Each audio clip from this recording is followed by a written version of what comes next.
Hey everyone, welcome back. Did you request a cache advance or reload in Cleo and it's just spinning on the loading screen with nothing happening? Here's the fix. This is one of the most reported Cleo issues and it's usually dropped connection between the app and Cleo's payment processor mid request. Not a problem with your bank. First, go to your settings app and then check your network signal strength. If it's weak, switch to mobile data in the settings before trying again. Force close the Cleo app from your recent apps completely and wait about 15 seconds, then reopen it and check whether the advance actually went through despite the spinner. Since Cleo system sometimes completes the transfer even when the app's loading screen never updates.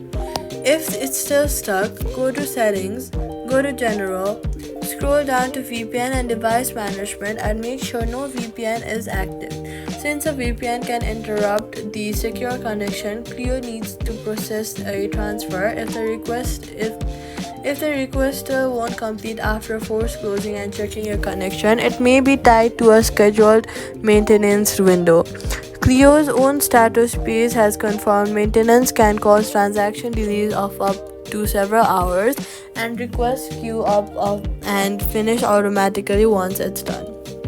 So all you've got to do is switch to a stronger connection, force close and reopen to check if it's already went through, turn off any VPN and give it time if it's maintenance related. The request will be completed and that's it. Subscribe.